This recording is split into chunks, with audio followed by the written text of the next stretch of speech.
G'day fans and welcome back to another exciting episode of Talking Stuff. I'm here with my lad Aaron, and for the next hour we are practically bursting at the seams full of sci-fi information and material. I tell you what, it's like a bladder that just can't go to the toilet quick enough. I'm ready to go thermonuclear, Mr. Aaron. How's it all going on your end of the town? Don't forget the puerile innuendo. The show wouldn't be the same without the innuendo. I've had a long day. It's still freezing in Melbourne, but I've just been looking online before I got here and looking at some interesting stuff. So we'll talk about that soon.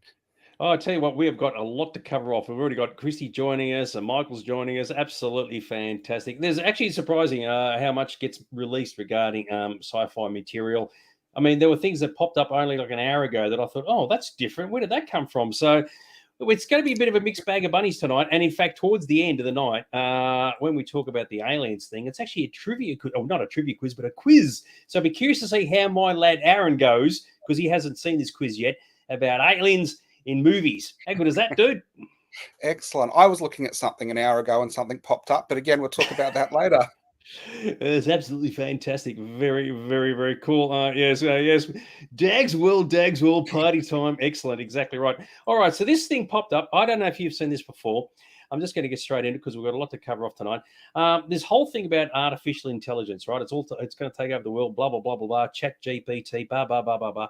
It turns out I saw this a week ago. It's like this happened a week ago on last Friday. There's a movie that's come out called The Last Screenwriter, and it's the first, as you can see there, probably in the small text, the first feature film written entirely by AI. Now, if you're interested in seeing this, it is online. It's a free viewing thing on both on YouTube and this website. You just look up The Last Screenwriter. And if you want to know the synopsis, Jack, a celebrated screenwriter, finds his world shaken when he encounters a cutting-edge AI script written system. Initially skeptical, he soon realizes the AI will not only match his skills, but even surpasses him in empathy and understanding of human emotions. Torn between his pride and a fear of adolescence, Jack is offered a chance to write a film solely with AI, Chat GPT. Now, I don't know if you've heard about this at all or seen anything about it, but I do know someone who saw it, and they said, for the most part, it's actually quite poor. The problem with AI writing is it doesn't have any emotion. It's just plucking stuff out of the ether, and it doesn't have the soul. But being a first-time movie, supposedly feature film produced by AI, what do you reckon, Mr. Aaron? No soul, or as we have been describing it, the Marvel Cinematic Universe. No, I'm a bit harsh there. Isn't it funny? We used to get movies written by Muppets, and now we've got movies written by AI. I had seen it had come close. We talked about like AI and art and things a couple of weeks ago, and it's really interesting. There's a lot of stuff. I'm glad this has been released for free and no one's paying for it. I mean, who gets the royalties for an AI written thing? The programmers, or does the AI, is it sentient enough to want to have the money belonging to the AI so it can talk to women online or something like that? I think it's just purely an experimental thing. The one thing that has apparently picked up, as soon as you say female characters, sci-fi thing of something trying to take over something else, apparently the AI keeps mentioning the name Sarah, probably based on Sarah Connor. So anyway, look, it's a starting point. Make of that what you will. As Daniel said, it's the rise of Skynet. Funnily enough, 20 years ago at the Qantas Club Lounge in the airport, their network was actually called Skynet. And I go, oh my God, haven't you guys seen Terminator? But you can watch it for yourself. I haven't watched it yet. I only found out about this today, and it only got released last Friday. So as I said in the thing, it's called Last Screenwriter. Check it out for yourselves. Make up your own mind. Yeah, sorry, dude. Go for it. Do you know what movie The Last Screenwriter should write? The Last Starfighter by The Last Screenwriter. You're a freaking idiot. The computers are predicting the future. We predicted the future decades ago, and now it's all starting to come to fruition, which is not surprising at all. Yes, exactly right. What? Yeah, very, very cool. Anyway, so that's what's going on with that. Check it out. AI. I'm sure we'll hear more about it as the world keeps going. AI is just plain scary. Yes. As the old adage goes, just because you can doesn't mean you should, but it is what it is. Speaking of shows, this one got announced a couple of years ago, believe it or not, but we never actually discussed it and brought it up. It was to do with Blade Runner 2099. Now, I did some reading about this today. For those who aren't aware of what happened, if you saw Blade Runner 2049, clearly it was set up for sequels, but because the film did so poorly at the box office, that wasn't going to happen. And part of the setup was to do with the whole replicant versus human conflict, whatever that was going to be. So apparently Ridley Scott is involved with this, and they're going to do a series. It's 50 years after, as you can see there, takes place 50 years after the events of Blade Runner 2049. And it's going to be a TV series. And as far as I know, they will start filming in April of this year. So who knows where it's going. But hopefully if they can keep the same mood and the same theme going and the same atmosphere, it should be quite interesting. So expect to see that in the next year or two. What do you reckon, dude? Probably 20 episodes of navel gazing at whether Deckard is a replicant or not. But anything that expands the Blade Runner universe and is associated to Ridley Scott, it's got to be interesting. You know, the visuals are going to be fantastic because it's Ridley Scott. It's just the story they decide to go with, isn't it? Yeah, well, I was surprised. I thought, why would they do a TV series when they had the movies sequels? And then I read about it and they go, oh, yeah, clearly the movie's kind of piked. And it's that argument, and I think we've discussed it before, about how some TV series are now rivaling cinematic releases in terms of the quality of the budget and whatever else.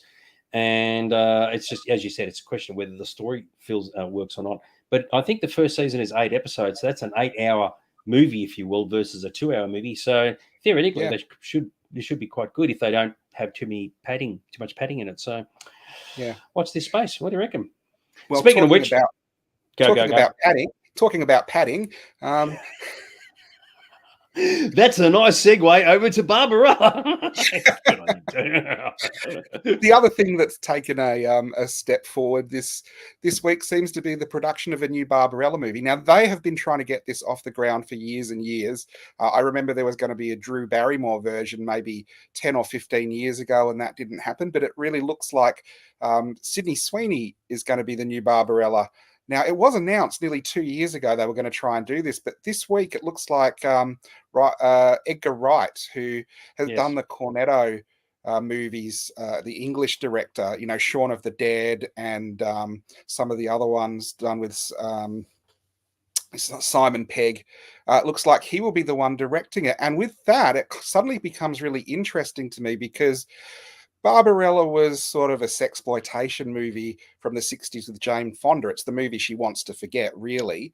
And how could you bring that back now with today's audience and today's sensibilities and make that actually work? And I do think if you had it in tone with Shaun of the Dead, where you're sending up the genre, have a serious story, but have like a tongue-in-cheek approach to it, it could actually work. What do you think, Dags? It's interesting. What's the easiest way to put it? Clearly, it was the 1960s, right? And the sexual revolution was sort of in full swing, as was the counterculture revolution, blah, blah, blah, blah. I can't think of the terminology. You do wonder, and I like this one from Christie, it's the ultra-feminist version. You would have to think it is going to be modernized by today's standards. And as we said before we went on air, the dude who played the angel, what was his name again?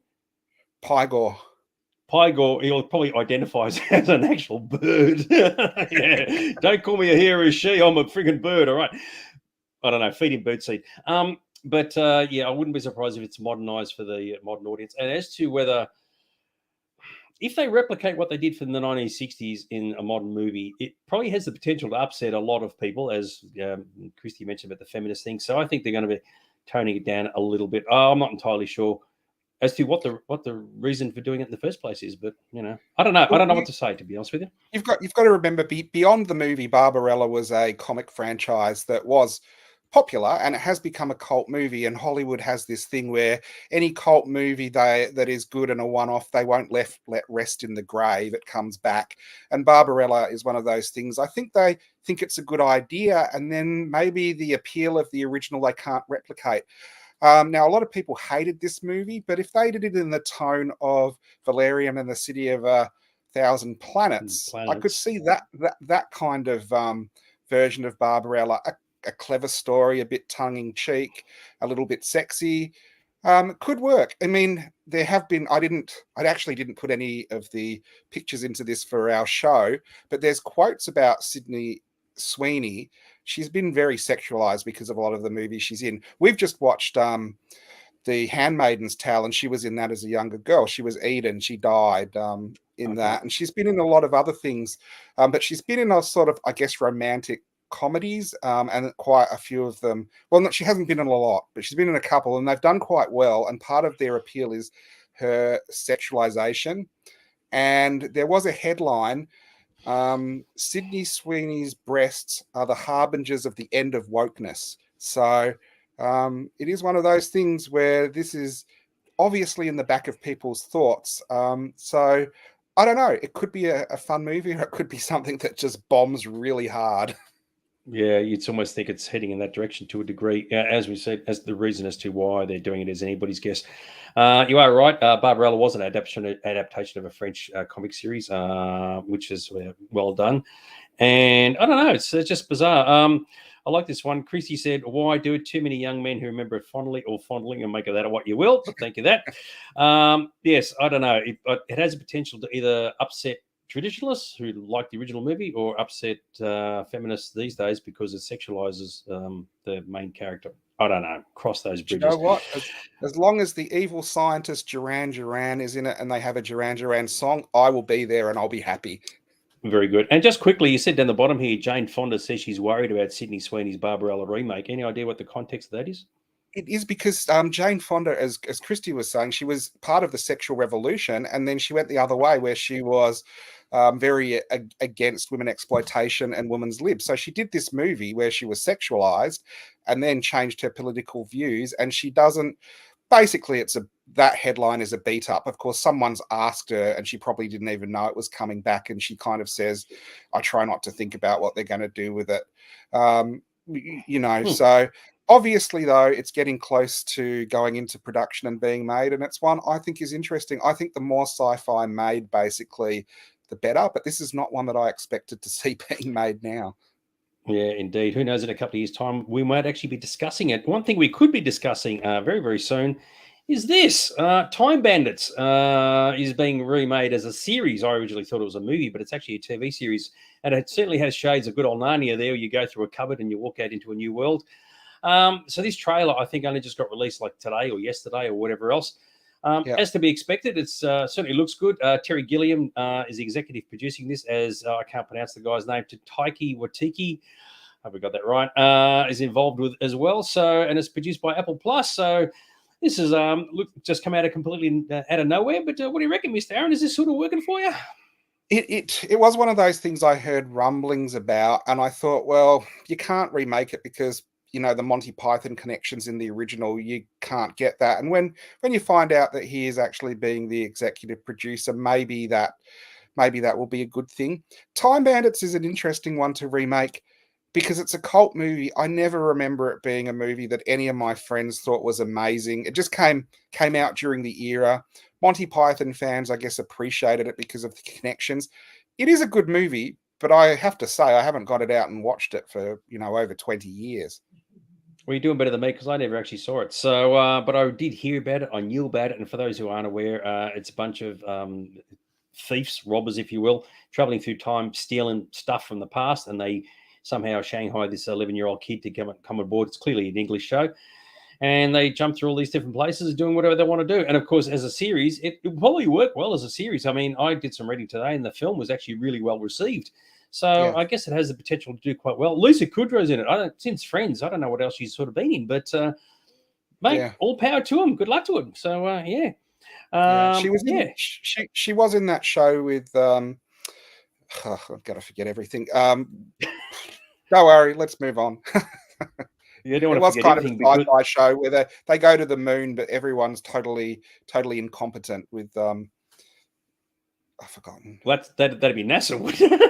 I'm only joking. I'm jeepers creepers. Anyway, Time Bandits, the trailer just came out like today or yesterday. Check it out if you haven't done so already. It looks kind of cool. And like all things, it'll all hinge on the young kid. And I guess they want to get everything filmed as fast as possible because kids tend to grow up pretty damn quickly. Look at Stranger Things. Season 1 to season 5, it's like they got a completely brand new cast. It's like, what the hell? They can never go back and redo that again. Elle just got married in real life. Oh, did she? Oh, there you go. Yeah. And of course, the young, I forgot his name. The young dude who plays Dungeons and Dragons, of course, is in Ghostbusters now. So he's a bloke now. So Yeah, so Yeah. that was definitely a product of its time. But it is I all think he good was. fun. Anyway, well, I do think he was always a bloke. you idiot. Mm. Very, very, very cool. Yes, so that's there's a whole lot going on, right? Your Barbarellas, your Blade Runners, your AI movies and TV shows and whatever else stuff going on everywhere. So let's wind the clock back 30 years. It is 30 years, can you believe it? To good old Babylon 5. The only reason why I brought this up is we mentioned Babylon 5, I think, last week, just as in passing.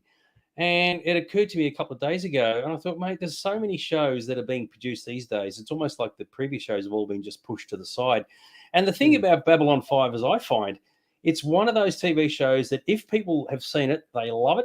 And if they've never seen it, they won't see it. No matter how much you say how good it is, how wonderful it was, it's had its time, it's in the past. And I do believe, if I recall, they're trying to remake it or do something. JMS is looking at kicking it off again. Mate, it's been 30 years since the old Babylon 5 was floating around. And if people are watching this who have never seen it, well, I'm afraid you're just going to sit quiet for the next 15 minutes. Babylon 5, how did it work for you, old son? I loved Babylon 5, but it was one of those things that when it came out, there was, Star Trek and Doctor Who fans, and the group of Babylon 5 fans were often the ones that stood in the corner at the party and talked among themselves because there wasn't as many of them. The thing that I liked about Babylon 5, it was one of the first shows that really used CGI and pushed it to the fore. It does look quite dated now, but it is Yes. one of those shows they could go back and, because it was originally done with CGI, they could update it and it would still be true to the spirit of the original, but with better special effects. And the other thing they did, and I think this is the first show that ever did it, I could be wrong, they deliberately filmed it in widescreen, even though it was going to be shown in regular dimensions, just because they wanted to future-proof it, because they were forethinking enough to go, well, the aspect ratio of TVs is going to get bigger and change. So it's some of the technical things I appreciate about Babylon 5 that got me watching the show. Do you remember those things when it came out? Yeah, so for those who don't know, what happened is, you're right, all the live action material was filmed in 16 by 9 widescreen, which is what you're looking at now. But the visual effects weren't, because they cost so much money. They filmed it in 4 by 3. So when the thing eventually got a DVD release and Blu-ray release and whatever else, the live action footage looks fantastic, but all the visual effects, they had to punch in on it to fill the frame, and as a result, it looks a bit grainy. So if they're going to do it, they'd have to do it all from scratch, and I don't think that's actually going to happen, which was a real shame. And that includes when guns went off, and anything that included a special effect, they had to shrink the frame down. But it does look good in widescreen. We're talking about whether you've seen it or haven't seen it. Christy mentioned, or they saw it and weren't impressed. There probably wouldn't have been a great deal of many people like that. Having said that, it did compete against Star Trek Deep Space Nine at the same time.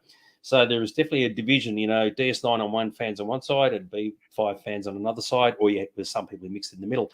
But yes, it did cause a bit of contentious concerns at the time, and Daniel says it's one of his favorite shows, and he re-watches it every year. Sorry, dude, go for it. Do you remember the controversy at the time where they announced Babylon 5 was going to be set on a space station, and then Paramount sped Deep Space Nine into production and got it out first, and everyone was like, well, they stole the idea. Totally different stories, but you can see they really were competing against each other, on the station life. Yeah, I'd heard what JMS had shopped Babylon 5 to Paramount. They said, nah, not interested. And of course, as soon as you walked out the door, mate, we're going to have a space station show. So, yeah, there was definitely a slight case, a bit of the old us and them. The one thing that made Babylon 5 work, aside from the fantastic stories, was the cast of characters. And in particular, the aliens, as you can see with Jakar here, they looked really alien. It was really left field. And I guess they could do things that were not possible on Star Trek.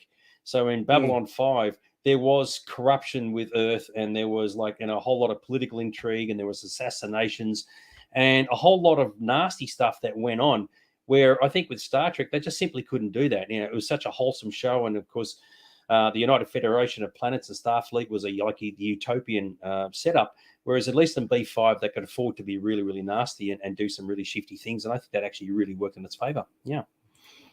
I totally agree. There were Star Trek aliens. You can tell a Star Trek alien, but on Yes. Babylon 5, there really were some different aliens and good designs. The other thing that we don't think about now, but they were quite unique with, even Star Trek, when they did story arcs, there was only 1 or 2 stories through the season that built to the arc. Babylon 5 actually went into it saying, oh, there is a story arc per year, and then there's also a 6-year arc that's going to hit all these goals as well. And right from the go-get, they would put things like newspaper headlines in the background that meant absolutely nothing. But when you watched future episodes and you went back and looked at them, they all went into the story arc. That isn't so unusual now, but at the time it was really unique. It was a next level of a more sophisticated level of storytelling that probably TV audiences weren't used to. Yeah, the only downside, of course, is that if you decided to join in like a half a season in or a season and a half in, you had no idea what was going on. Michael said he saw our stuff happen in season 1 that affected stuff in season 5. Yeah, that was something that really worked, and it all sort of linked together. Green, it's good to see Greens O'Plenty joining us for the first time. Was a fascist coup on Earth, and that's exactly right, when the entire government got taken over. And that sort of stuff was just riveting television. It was just like, this is really cool. This is really groovy. Earth forces against itself. The government's sort of like having, as I said, mentioned earlier, assassinations and whatever else in space and sci-fi. Awesome. And one thing I thought it is going to predict the future in the series, Mars is its own colony, is its own government. And of course, they're trying to break away from Earth. And I think one day in the distant future, if Mars ever gets colonized, that's exactly what will happen. It's almost a bit like what's happened with countries on Earth. They want to distance themselves from the monarchy. And one day Mars is going to say, decades, hundreds of years from now, they want to break away from Earth, and it's just going to end up being a civil war, so to speak. A few comments here. Gavin said he preferred Babylon 5 over Trek. Yeah, they were definitely 2 totally different animals. There's no denying that. I think what made Star Trek work is the fact that it had the backstories of all the other series behind it. Had Star Trek Deep Space Nine just been on its own, it may have struggled. Russell said the problem is such it is B5 wasn't as big a network, so it didn't get the mass audience that Trek or X-Files did. Oh, it was very eclectic. It was only like a handful of people knew about it, and you really had to be a nerd to follow it as well. So it didn't have the same impact. Greens has also said it was the first show to have a really long story arc, and they went for season after season. The other thing I really liked about Babylon 5 is every season had a completely different opening sequence and a different opening theme, and the music was just spectacular for Babylon 5. Even today, it just really resonates with you. What do you reckon? I think one of the criminal things is, and it's one of the things that happens in television, they gave him foresight enough to say, look, this is the last series, so you've got to wrap it up. So the last 2 years, he crammed into one season, and then that one season did so well that, do you know what, we're going to give you another series, and they've just used up all the story arcs and finished it all off. So that last series feels like, a bit of oh no, what have we got to do? And I did like how they did finish off all the story arcs, and as Michael was saying, stuff in series 1 was finished off in series 5 and things like that, which were fantastic. But if it had been given that extra year to breathe, where they could have finished off the story arc, would have been even better. It's true, but there's no denying that when you get to the end of season 4, oh mate, that was just freaking awesome. So that was just like, I love it. Yes, my shoes are too tight and I've forgotten how to dance. I think Londo Malari said that, if I'm not mistaken. So I haven't seen the show for a long time either, but I remember how it really resonated with a lot of people. And of course, you had no end of bad guys. So I showed pictures earlier. You had like the Shadows, which were like the coolest bad puppies you could ever see. I mean, using once again the CG thing. I mean, the whole thing with the spiders. And of course, they're all cloaked. You don't really see them. They just appear out of nowhere. And their ships, of course, that look like flying insects. Oh, and they're all black and they just can't be stopped. Oh, mate, that was just awesome at the time. Even today, it's still fantastic. Yeah, they were incredible. And also, as Russell said, some of the story beats were based on Blake Seven. Some of it was based on Lord of the Rings with the Dark Riders and things like that. So if you're going to steal from the best, and I guess it all works out. Not steal, like pay homage, I guess. Yeah. The idea of the station I thought was really, really cool. It was like a neutral meeting point for all the cultures and whatever else. And I liked how they dealt with the issue of how cultures assimilate with each other. Now, in real life, all it is just humans just trying to work shit out with other humans. But when you're dealing with completely different species, and you've got to have certain habitats for species that have low gravity and those who don't like light and different atmospheres and whatever else, they at least tried to cover that off. And I really dialed into that. I thought that was really, really good. And as I mentioned earlier, not only did the aliens look alien, but they created an entire backstory as to who their races were and what they did and where they came from. And the idea that all the ambassadors are on the station together doing whatever this is they're trying to do. It was something that you could really sort of connect with and go, you know what, I could see how this relates to the real world, like an ambassadorial party today where everybody's just being very political in what they're saying, yet in the background there's all these machinations going on between the cultures. So yeah, absolutely fantastic. Yeah, it is.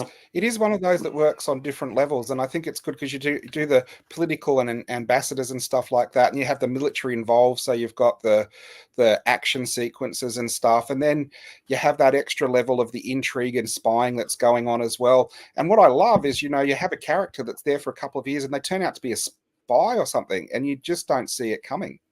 Yeah, totally agree. We were talking about the design of the ships earlier. One of the things that definitely worked in the show's favor, because they were using digital effects, which was absolutely cutting edge at the time, is they could design ships that you're thinking, that is really left field. And with the Minbari, for example, the fact that their ships look like fish, but that worked because that was like, you've never seen anything like this. I mean, they couldn't really do these as models at the time. It just wouldn't physically be practical. But that's why it worked. Everything just looked different.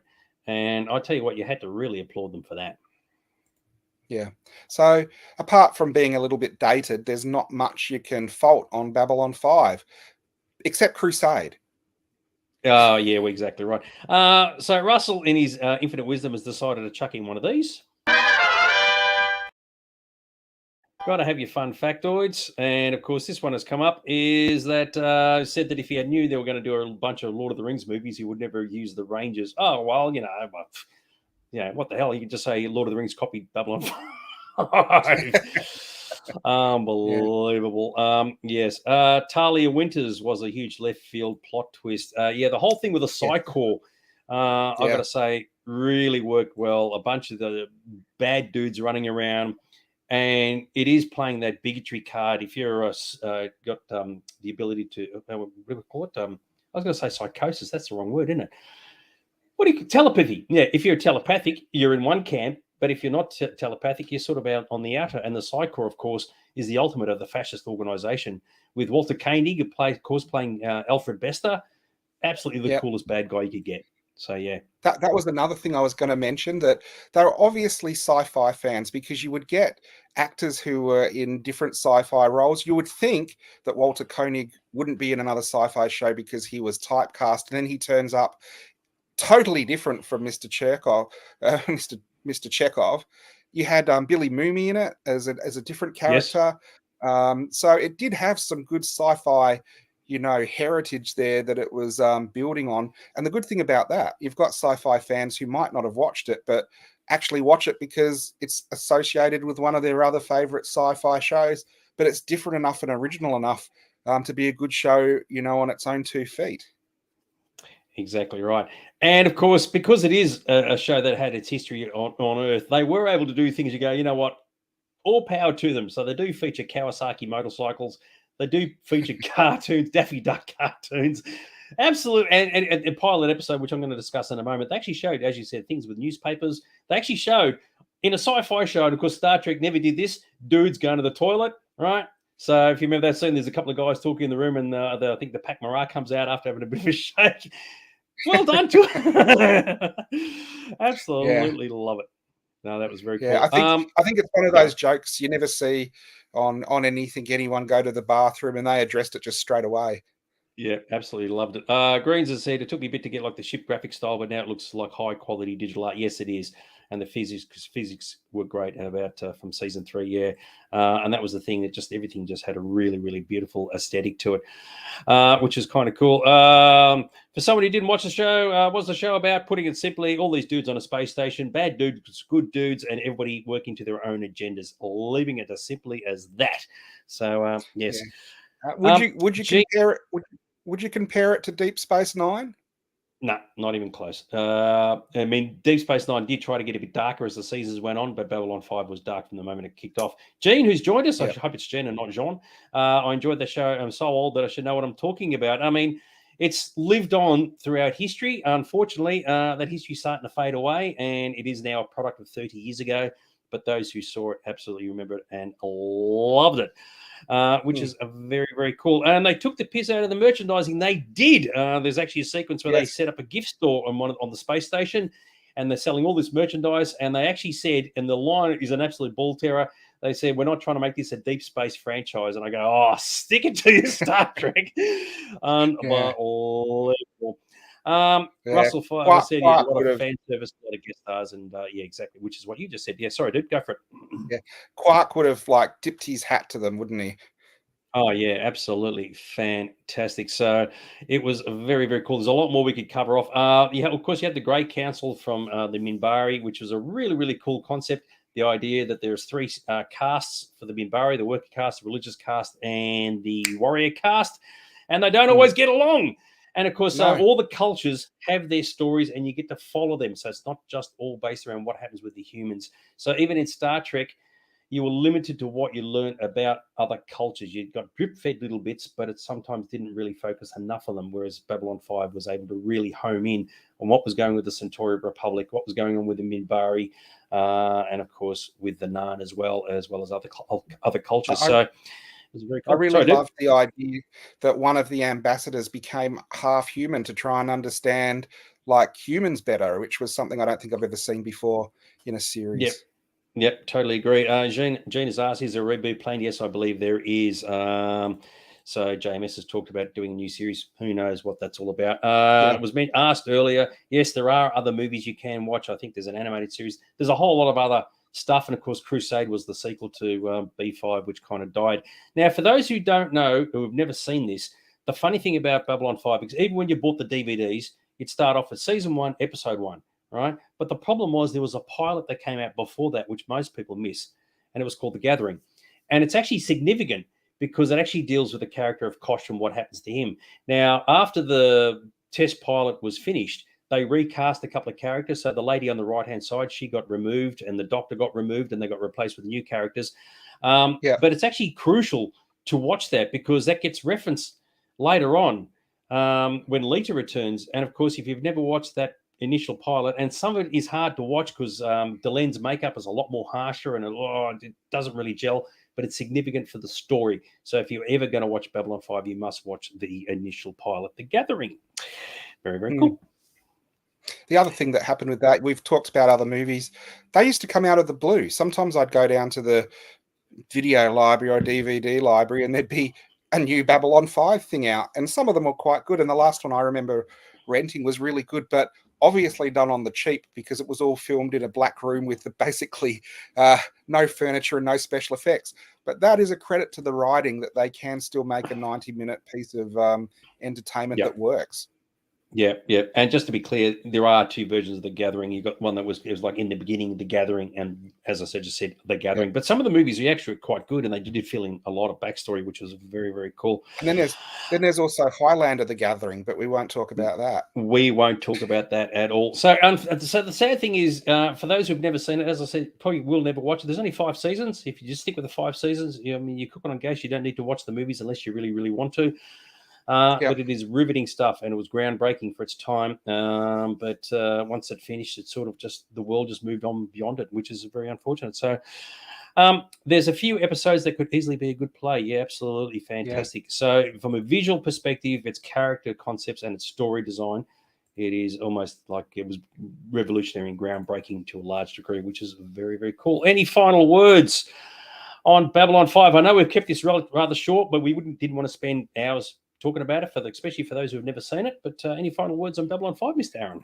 It is interesting for a show from that period that was quite popular. There isn't much merchandising. There was a series of figures that didn't do very well. We actually have a Babylon 5 model kit in the shop at the moment. It looks fantastic, but at the time I do remember there was a Babylon 5 magazine, ran for about 20 issues.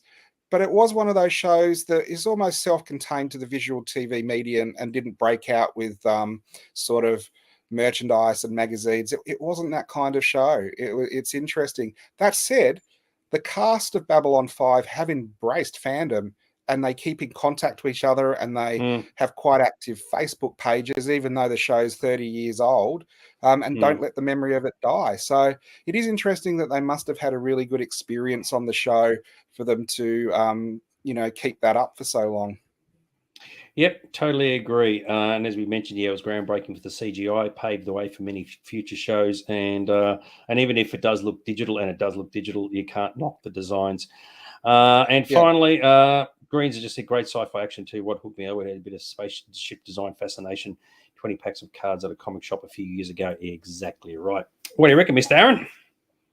Yeah, so talking about shops, we don't have much Babylon 5, so don't come in asking us. Yeah, exactly right. Anyway, so guess what? So that's the end of our Babylon 5 chat. Hopefully people are going to stick around, because this is going to be something I want fans to answer this particular question, because it's now time for this. A question. This is actually relevant to what we've been talking about. Now, for those who are watching this show for the first time, I'm going to present a question to Aaron. He doesn't know what it is. He has not been pre-warned at all, just to see his thoughts and views. And of course, anybody watching this is also encouraged to put their comments through as well, which is very, very groovy. So the question is, and this actually kind of links into Babylon 5 a little bit, can a brand new sci-fi movie or TV series create a devoted fan following?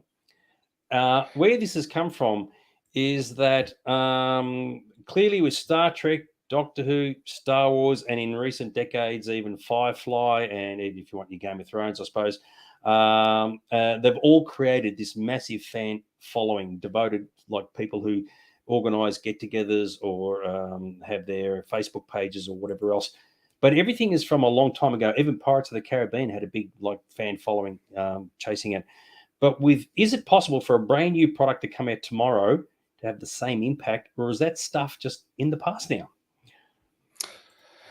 No, I do think you could have a hit show that would have a massive fan following. It's just that the people who make shows want to hit on that magic formula to create it. Now, we follow shows that have been around for a long time. And those shows have ups and downs. But you know what? When they have ups, they do gather in a massive amount of new people who've never watched that show before. And that might be because a lead actor changes, or there's a particularly exciting story arc. I would say the latest thing I can remember to have a phenomenal fan following was Game of Thrones. Now, that's going back a few years. It's not maybe sci-fi, but it's fantasy. And, that was a cold start from a book series that was popular, but generally most people wouldn't have known. And by the end of the first series, they were having Game of Thrones viewing parties in pubs where they were packing out pubs watching each episode because they were so anticipated. And I can see an exciting, well-written sci-fi show having that exact same interest. And in fact, when we were in sci-fi, we're nerds. Like Star Wars is for nerds, Star Trek is for nerds, Doctor Who is for nerds. Now, nerd doesn't have that negative connotation as much as it did when we were growing up. So it's actually probably more likely that a sci-fi show could hit that is as big and good as Game of Thrones and strike a chord with people. And there would be not that resistance to maybe people who grew up in our era going, well, I want to watch Terminator 2 and yeah, it's a good movie, but I'm not going to go and buy the merchandise or whatever because it's for nerds. And you would have seen it just, conventions and stuff. When you and I were growing up, and even, the earlier fan conventions and then the pro conventions, the actual base of people who attend them has totally shifted. So when you and I were growing up, I don't think it would be a lie to say it was 90% men who were probably quite nerdy and into the shows, and 10% women. I reckon it's now a 50-50 split. And I don't think the women are getting dragged along. I think they enjoy it too. If you had a sci-fi show that had a really good range of cosplayable characters, it takes it above again, because then you get people who the guys that want to dress as the military or an alien, and then you have the women that want to do the intricate costumes, and vice versa, I guess.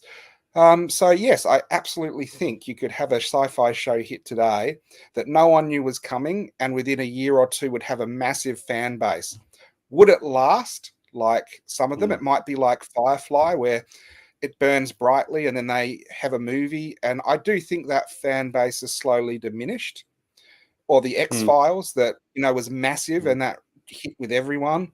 And that was one of, there was all these long-standing fan clubs, and then the X-Files came along, and the numbers that joined the X-Files fan clubs annihilated all of those. But there is no X-File fan club anymore because it ran its distance. So yeah, that would be what I would be thinking of could it happen. Very groovy. So Gene has just straight up said, of course it can, which is good. Good to see the optimism. Nothing wrong with that. Greens has said maybe too easily. Gene is very succinct. I have verbal diarrhea. Yeah, well, that's now. What's important to sort of explain where you're coming from. Greens has said maybe too easily to influence people these days. Hard to have genuine fans, maybe. Russell has said it can, but hang on. It's got to be good, but it's something with a good handle on. But I think it's a lot harder. That's what I think too. You going? We're going to say. Imagine this. There's a great science fiction book like The Three-Body Problem that they decide to make into a movie or a TV series, and Taylor Swift goes, "That's my favorite book. I'm going to star in it." Instantly, you have a massive hit. Yeah, the only caveat I would say is that all of the big franchises did not come from books, right? Star Trek didn't, Doctor Who didn't, Star Wars didn't, right? Even things like Alien, Predator, all those, Terminator, they were all just written for the screen. So I don't want to change the concept and saying, oh, yes, it's like Lord of the Rings, right? There was 1 billion book fans before the films got made. The films get made, and suddenly you're doubling up on the fan base. So you got the book fans who transition to the movie fans, and the people who join on as movie fans. So I'm just starting with something that does not have a literary background. Christy said it's possible. You also need to ask if it'll have any longevity. That's right. Sustainability is the key thing. And to be fair, all the other franchises have been still producing stuff for decades. Exactly right. Will it last? And as you said, Firefly is a good example of a series that had such a short run, yet its fan base was massively devoted for a really long time. Battlestar Galactica was the same from the 1970s, one season, and there was a fan club for that running right up until the 1990s. So, and there's still pockets of fandom within the online community. So I'd be curious to see if a new show or a movie or whatever came out tomorrow, whether it could replicate that success. And I don't know. Yeah. Don't worry, Dags. We'll stamp those pockets out soon enough. But now, for those who just quickly, I'm going to get this in before I'm going to get back to you. Just quickly, for those who don't know, we were actually going to release the Australasian Dune Guild fan club for Dune fans, because there's no Dune fan clubs anywhere that we know of. But that's kind of bending the rules. So we would let anyone here mingle waters with us. Yes, your water should mingle with our water. Exactly right. Yeah, go on. Yep. The one that could have almost been a new big success was the Orville, and I think the reason that didn't take off is because the lack of new stuff. There was a very obvious Star Trek type series that was needed, and Star Trek wasn't actually providing that for fans. And they pitched the Orville as a comedy Star Trek series, and Paramount said, no, thank you. And they went and launched it themselves. And a lot of Star Trek fans loved the Orville, even though it was a comedy show, because it reminded them more of old Star Trek than new Star Trek did. And we've had, I think, is it 3 or 4 series of that, and it's kind of petered out. Now, the first 2 or 3 series were comedy with good stories. The third one, they really dropped the comedy off, and it was just really a science fiction series, and it was still really good. I could have seen if that was a couple more episodes a season and more regular, that would have, started a fan base that continued. Because it stopped, no, not so much. That is a very good example of something that by default should have actually had a massive fan following. And I don't mean like online, like Facebook groups that create out of nowhere. I'm talking about actual people who get together. That's the next step, right? Online is one thing, but when people say, we're organizing an Orville get together at this place, we're just going to talk about this show, that would have, that's almost like perfect for it. And it kind of actually didn't happen. The Shaper said, and so it begins, Kosh. Yeah, sorry, The Shaper, you joined us right at the end of the Babylon 5 chat. I saw a couple of your comments. We shift things around pretty fast in this show. So apologies for that, but I'm glad you've kind of still stuck around. I like a good sci-fi ship action, realistic looks. Exactly right. Fantastic. So yes, you are right. Orville was perfect for it because obviously it had a lot of similarities to Star Trek. And of course, we know how Star Trek has ended up. So, but the fact that it kind of didn't, yeah, that's really surprising. So it's almost like, on a completely unrelated note that's still related, like Beatles music. You can like the early stuff, which is all happy-go-lucky, or you can get the later stuff, which is a bit more serious. But there's something for everybody, and Orville was a bit like that. Happy-go-lucky at the start, more serious towards the end. So in the end, it catered for a lot of people. But you're right, there is no fan community for it, which is really surprising. What you've said is really interesting, because you said it has stuff online, but it hasn't broke off sort of like the online communities.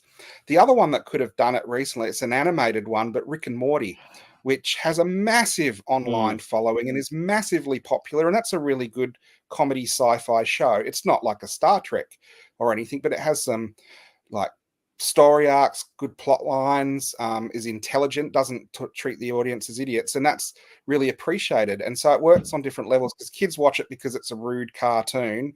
Their parents watch it because it's got stories that only they get and innuendo that only they get. And it did build up to where there's figures and merchandise and stuff. It's almost like a lot of shows can almost get there, but not. You know, do you know what? If these were released in the 80s and 90s, they would have fan clubs. It's just because the way fandom, is organized now, it's the last bastions of physical fan clubs are sort of dying out. There's no new ones coming up to replace them. Yeah, I like this comment from Greg talking about this show. This show is totally fast and loose. So I'm fast and you can be loose, right? He's more looser than you think, fans. What can I say? Yeah, exactly right. And there's a good comment here from Greens, actually, regarding Orville. Might have been able to get into the first few episodes, but they weren't a Trek parody. Yeah, it kind of did rub the noses into Star Trek a little bit, especially as Discovery was coming out at the time. It may have alienated a portion of the Trek fan base, and the Trek fan base is gigantic. So the timing may have been a bit off. It had been released like even now, or maybe even 10 years ago, it may have actually found its way into the community a bit more than it did. This is Orville we're talking about. So there were scenes in the Orville where they were landing on Earth or on planets, and it looked like Star Trek the motion picture, and it sounded like Star Trek. I was like, this is the closest to classic Star Trek we're going to get, because Star Trek isn't giving it to us. So I can understand how some Star Trek fans might have not liked the parody, but I just needed that, hit of Star Trek that Discovery wasn't giving me. And that's possibly why it kind of struggled, but it is surprising that it never really took off from a fan community perspective. Got to say hello to Hotline Hotlines from Ukraine. So we're getting international connections at the moment, which is absolutely fantastic. And I'll tell you what, you've timed your appearance just beautifully, because we're going to wrap that conversation up and we're going to move into something a little bit more exciting. Guess what, fans? We're now going to be talking about aliens from movies, right? And this is actually a quiz, right? So I'm actually going to be, and obviously, this is obviously from Alien Covenant, I think. So you already know that, so that's okay. What I'm going to be doing is I'm going to be showing you some aliens from movies, and you get to guess which movie it is, because guess what, fans? We have the El Cheapo Quickie Trivia Quiz. What movie is the alien from? Now, Aaron, of course, is a mega super nerd. So be curious to see how well your knowledge is. And like there's some of these even I didn't know until I looked them up today. So the aliens are badass. Yes, they are. But are they as bad as some of the ones that we're going to be showing? Now, obviously, some are going to be a bit more complicated and easier than others. But we're just going to kick it off. So just post your comments, fans, as to what you think it is. Don't cheat. Don't look it up, whatever else. As I said, I'm going to give the answer straight away, by the way. So straight off, what's this from, Mr. Aaron? Always thinking about it. I thought you might know it off the top of your head, mate. Post your comments, fans. What do you think it's from? There's a few things that could be from. I do know it. It's frustrating because I'm like, I know that. Of course you do. The clock's ticking. And for those who are watching, there is a 7-second delay. Neighbours. It's Toadie. Dear. Toadie from Neighbours. Docky Who. No, it is all movies. Christy, there's no TV shows. Not from Doctor Who. I'm going to have to say I'm thinking A Quiet Place, but I don't know. Oh, dude, I thought you'd be on the ball with this one. I like this one. I can't remember the title. That's the ultimate get out of jail free card. Yes, Greens is on the right track. It is actually from Cloverfield, which is Cloverfield, yes, absolutely adored Cloverfield. I thought it was one of the best monster movies I'd ever seen. It was fantastic. But as we said in one of our reviews, don't watch it in the cinema. You will be chucking up because of the motion sickness. But I absolutely loved it. It is not Joey from Friends. All right, so there we go. It's kindly after Botox. We actually showed Lisa Kudrow as she appears now. Yeah, exactly right. Now, this one is, I wouldn't have guessed this. It was actually on TV the other night. Any idea as to what you think this is from, Mr. Aaron? If you didn't get Cloverfield, you probably won't get this. Is this like the Shape of Water one? No. By that French director. No. No. Let's give our viewers a chance to help me out. Well, I tell you what, Gene is on the ball. Cowboys and Aliens. Yes, that's exactly what I was. And the reason why we're doing this talk is because Cowboys and Aliens was on TV the other night. And I thought, oh my God, I haven't seen this for a long time. And don't say, and you're not going to get out of it with it was the other one, because that doesn't help. Aliens versus Cowboys, wrong way around. It was actually Cowboys versus Aliens. So well done. That absolutely did not look like Harrison Ford. Oh, that's an easy. No, but it looked like Daniel Craig. That's an easy one. I won't ruin it for people, but I'll just say "Welcome to Earth," and that would be a line from the movie. Yep. So what do people think this is from? That? Oh, you would assume so. Yeah, good to see you. I thought you'd be just romping this in right at this point. You're actually dying at the moment. Independence Day. Yep, exactly right. Everybody's got ID 4. Everybody knows this one. This is very, very cool. So, well done. Yeah. Well, clearly that was the go on.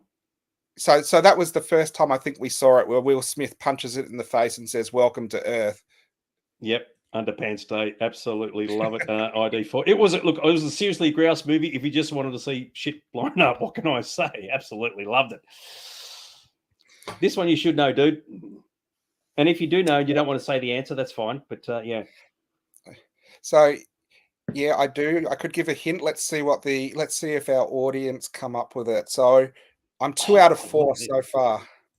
I like this. At least make it a bit challenging. Oh, cop that if you don't mind. Umpire, unbelievable. No, Karan, we're not talking about ourselves. We're Stranger Things here.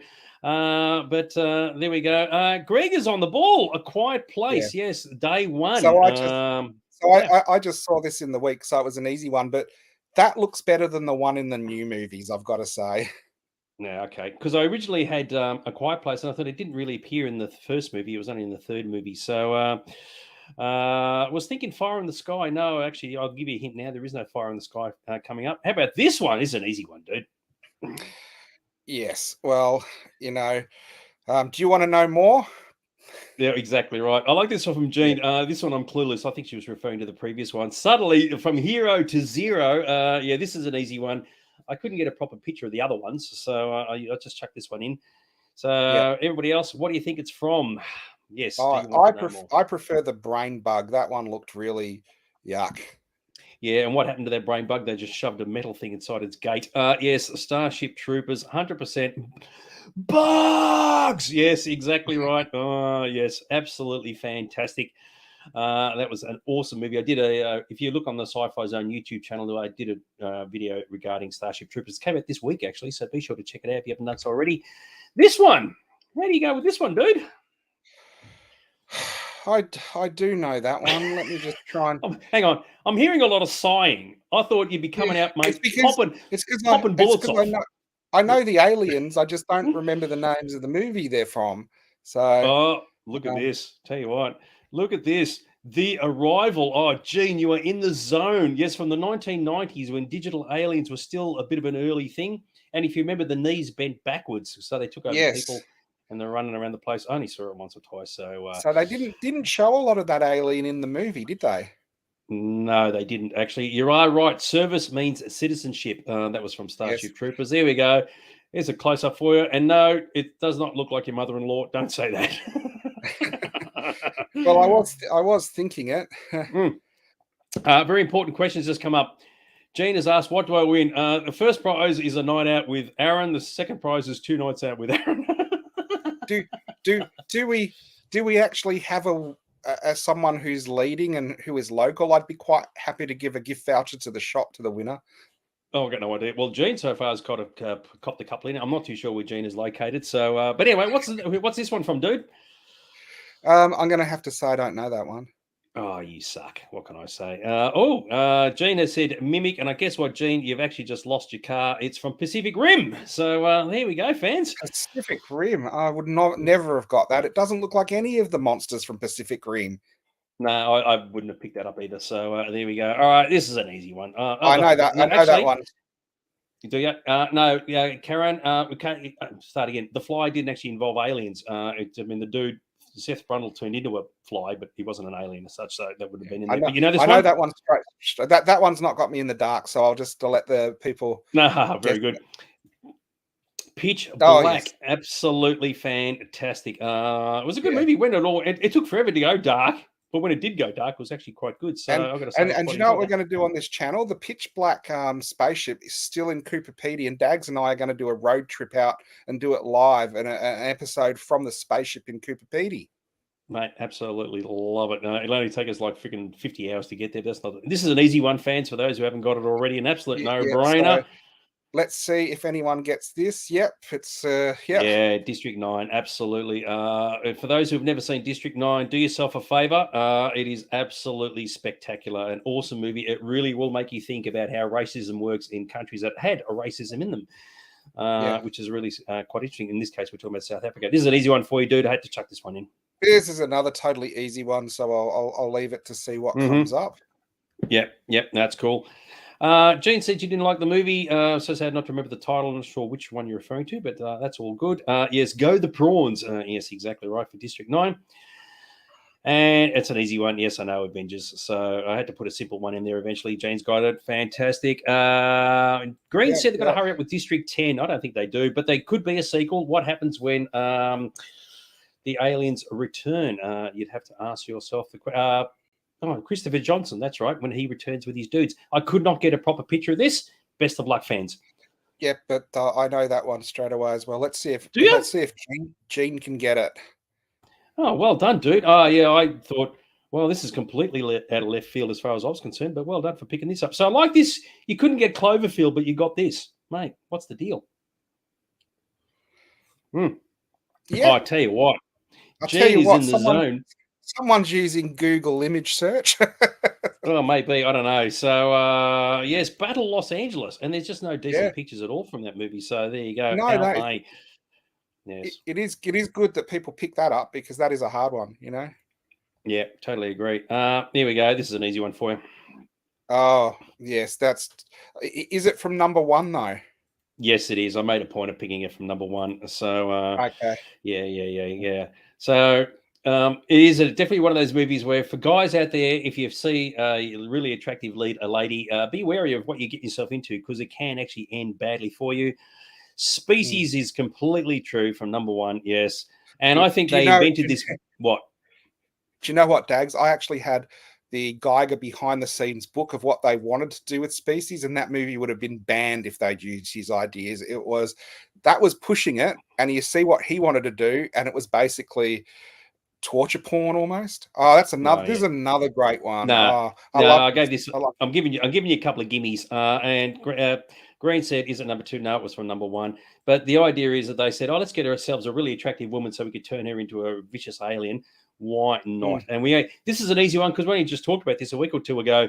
So you are right. It is Enemy Mine for those who are aware of that. And of course, I think they was discussing a remake for that. And Colin said Enemy Mine. Everybody's in the zone. Enemy Mine. So, will they give you some hard ones? That one was easy. We'll have to work out who the winner is by them reciting the litany of all the generations. Yes, exactly right. This is I love this one. I love this one. This is a great one as well. Yes, very, very cool. Got to absolutely love it. No cheating, fans. No Google searching, whatever. Either you know it or you don't. But yes, very, very cool. Absolutely love it. And look at this. They're popping them out. Last Starfighter. And what are the... Okay, so fans, just quickly out there, what were those aliens called? Very, very quickly. If you know. They were actually Mon Calamari. They were not. Well, what were these actually aliens called? Does anybody remember? It's from The Last Starfighter, but they actually had a name.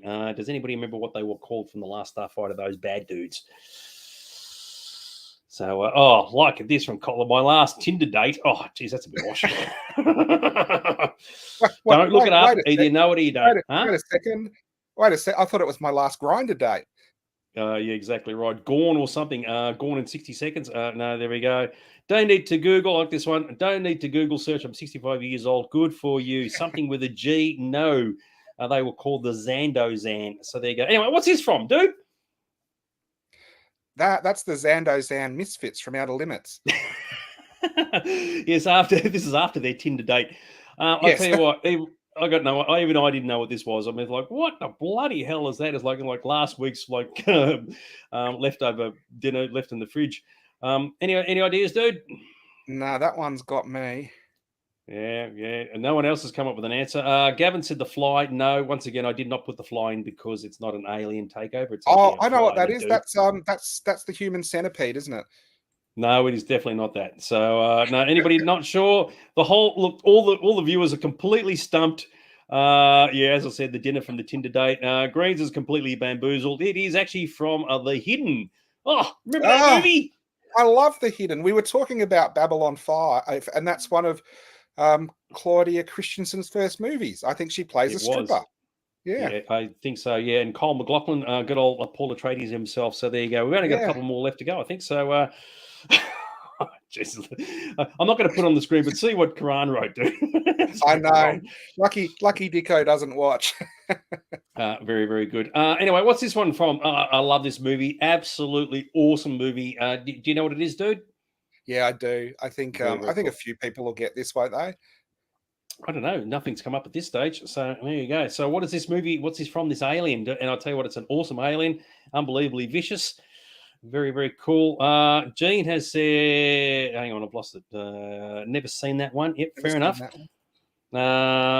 we go. Tom Cruise. One has two names. Tom and Cruise. No, guy said no idea. So for those who don't know, and it's well worth checking out, it was The Edge of Tomorrow. Absolutely awesome movie. No, actually, you know what? When I did the research, I thought it was Day After Tomorrow, but the day after tomorrow is when you got the big storm that hits the earth and everything freezes and whatever else. So, yes, it wasn't the case. Couple more to go. What's this one from? I love this movie. It's one of my favorite John Carpenter movies ever. Yeah. Gene will have this one in the bag. We're going right back. I love the idea of this particular alien. So that is very, very cool. And Gene is right. Absolutely fantastic. Dark Star. So they go, Left-Handed Jedi has joined us as well. Unfortunately, you joined us right at the end of the episode, Left-Handed Jedi. But you are right, Dark Star. And I think this is the last one. Best of luck with this, fans. What's that from? Oh, I think I know that. Yeah, it's funny. It's easy. You recognize it and you go, oh, what's the name of the movie? Does anybody know? Do they float around? Yeah, it does. Regarding Live, Die, Repeat was an alternate name or something on Blu-ray, has both names. That's regarding Edge of Tomorrow. Yeah, exactly right. Oh, look, no, I'm not going to put Russell's comment up because he knew this one straight away, but because this is his forte. Does anybody else know, even though they've seen his comments by now, except for the YouTube people because they don't see them? The Left-Handed Jedi, the Blaine, what'd you say? Eros, you're close. Arus. So there we go. How good is that? The brain from planet Arus. So I should know this one. It's in black and white. Hang on. If you want any black and white movie, Gene, just turn your TV's color off and you've got black and white movies all day long. So there you go. What do you reckon, dude? I like the brain from planet Eros because it's the bubbles of nothing that make them really something. That is exactly right. And believe it or not, fans, that actually brings us to the end of the episode. We've got a whole lot of people watching on YouTube. So for those who don't know, before we wrap everything up, if you haven't done so already, be sure to check out the Sci-Fi Zone socials, especially on YouTube. You've got all these videos there. You can't go wrong. Lots of stuff to look at, including the Starship Troopers one that came out this week. And if you're not even aware of it, and what is being referred to plenty of times tonight, Aaron's store, where you'll find absolutely no Babylon 5 merchandise whatsoever. except for a model of the station. But yeah, Gene, I don't know if you're local or know the store. If you are local, you can come in. I'll give you a $50 gift voucher because I think you did more than anyone else with getting the answers. If you're not local, it saves me $50, so that's great. That's the wonder of the internet, isn't it? But we have a range of everything. I don't think any of the stuff you put up we've got any representations of, though, have we? There was no real... We have an Independence Day alien. That's about it. Are you going to say something? If Gene lives in America, you said that the $50 gift voucher converted to American dollars is like $30 or something. If you live in America, that won't even cover the postage for an action figure. There you go. I tell you what, absolutely fantastic. So be sure to check it out. Oh, Canada. Oh, there you go. Well, I'll tell you what, Gene, if you ever come to Australia, Melbourne, come into the shop and I'll honour your $50 gift voucher. Yeah, absolutely awesome. So very, very cool. Yeah, that'll be right when the exchange rate completely plummets and it won't be very, very good. So very, very cool. Anyway, so that's the end of the episode. Thanks everybody for joining us. We will be back next Thursday with more sci-fi stuff, action going on. Sorry to the shape, I think it was, who missed out on the Babylon 5 talk. Watch the replay. It's absolutely spectacular and was mentioned. Yeah, people don't talk about Babylon 5 enough, but we certainly do, and that's the most important thing. Hope you guys enjoyed the show. We will be back next week to talk about more stuff. Mr. Aaron, have a good one. I'll see you then. Yeah, you have a good one too. See you guys.